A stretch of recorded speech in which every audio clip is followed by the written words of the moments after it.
storytelling, all right? The fight setup is going to be who controls the narrative, the brand or the consumer? And if anybody's done anything with Snapchat stories or Instagram, like you saw Mark on stage doing or whatever, the question is who controls that narrative? Ask Mo what it's like to be the chief marketing officer of AT&T, trying to control his own narrative. So without further ado, I'd like to bring up two hotshots in the area. The first one is Urvashi Petri, who is the CEO and founder of Tasio Logic. And give it up for Urvashi. I got the eye of the tiger, fire, dancing through the fire, 'cause I am a champion, and you're gonna hear me roar. Okay, and the second one, I love being able to say this, the recent winner of the National Ad Age Small Agency of the Year, really, give it up for Dallas, is CEO of Three-Headed Monster. Who doesn't love a name of a shop like that? Sean Rathbone. Give it up for Sean.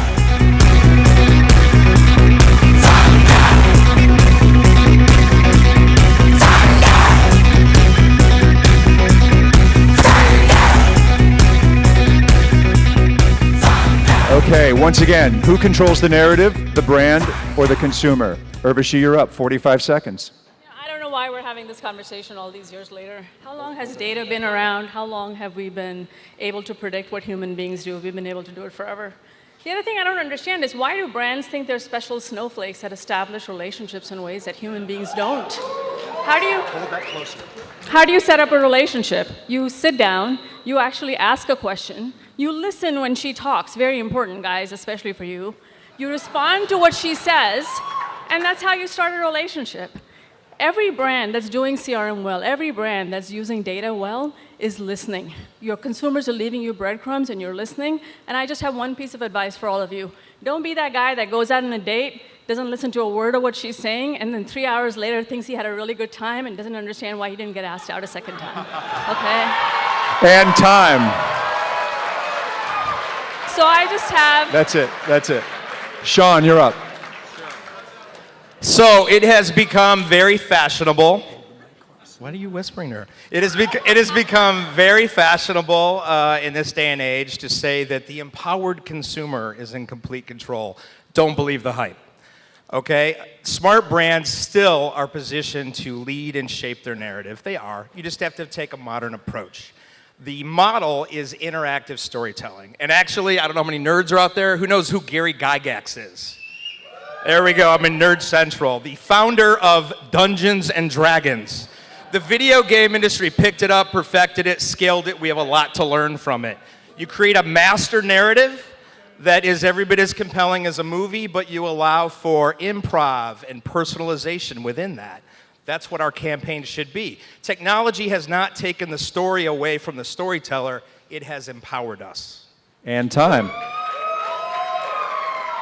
Urvashi, 30-second rebuttal, and hold that mic close. Yeah, so I actually used to play Dungeons and Dragons, so I could relate to this one. I'm a bit of a nerd. Girl. So here's the thing. You can make options available, okay? We're all in marketing, guys. We all know we're never the ones in charge. It's the client, it's the consumer, it's something else, right? What you have to do is make choices available that you're okay with. The consumer, at the end of the day, is still going to choose. If that wasn't the case, I would be out of a job. If I couldn't predict behavior, I would be out of a job. What a brand needs to do, somewhere between what a brand wants to say and what the consumer wants to hear is a golden intersect. And as a brand, you need to put your story out and look at what appeals and let the consumer choose at that point. And time. Sean. Cool. So data's awesome, consumers are awesome, but the problem with consumer data is consumers have no imagination. Who is a Game of Thrones fan out there? Game of Thrones fan? Okay, you guys remember the Red Wedding? Do you think Data would have come up with that shit? The Red Wedding? No. Data would have said, oh, you can't kill the Starks. We love the Starks. Data would have said, let's make a rom-com about the Starks and their little kids. And time. It's so compelling to say you know nothing, Sean Rathbone. I have done my work. Okay. Did I give you the rebuttal? I don't know. Yeah, I think I did. All right. Our first question is going to come from Arnessa Garrett. Well, it seems seems to me that what consumers are wanting more and more these days is authenticity. I mean, when Beyonce posts a photo of herself pregnant and the Twitters go crazy about JCPenney's photo studio, no brand can predict that. So how do you, I guess, balance being authentic to responding to what the consumers want and what they say they need? Okay, Urvashi, you have 15 seconds to answer. So I think that you do know what people want. What they want is a view on the inside. They want a glimpse in the inside, and data would tell you that over and over. You want to feel a part of that celebrity's life. So something like that, to me, is a manifestation. Your strategy is give them a behind-the-scenes look, and how that happens, whether it's through her pregnancy or something else, is just a detail of how that gets executed. I do think that data tells you the way in which that people will respond. Sometimes, though, I think you can't give them what they're asking for. You need to give them what they truly need. And stop. Thank you. 15 seconds, Sean. So yeah, no, I think brands have to figure out what they stand for. We talk about what is the brand's passion. You have to know that, something beyond making money.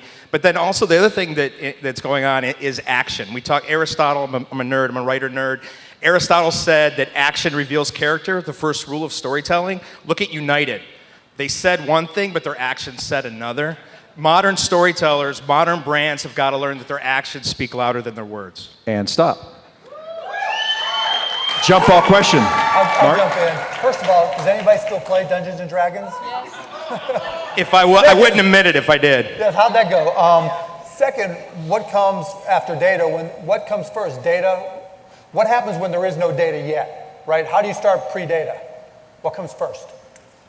I'm going to let Sean answer this one. I think it was directed at you, and then you can rebut. 15 seconds. Sure. Well, I'm going to assume if there's no data, you're a startup, right? So a visionary like Mark Cuban has an idea, and that matters. And so you have to listen to the visionary, and hopefully you've got something figured out. There's probably something you got wrong. We're going to help you figure out as we learn along the way, but you start with instincts, and you learn as you go. And stop. Urvashi, what happens if you have no data? So I've yet to encounter a situation where there's no data. It might not be the data you want, but there is data. And I hate to say this as a first-generation immigrant, but stereotypes and proxies actually do help in that situation.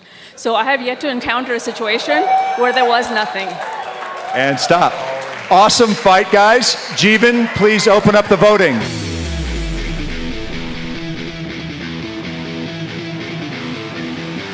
Urvashi Petrie.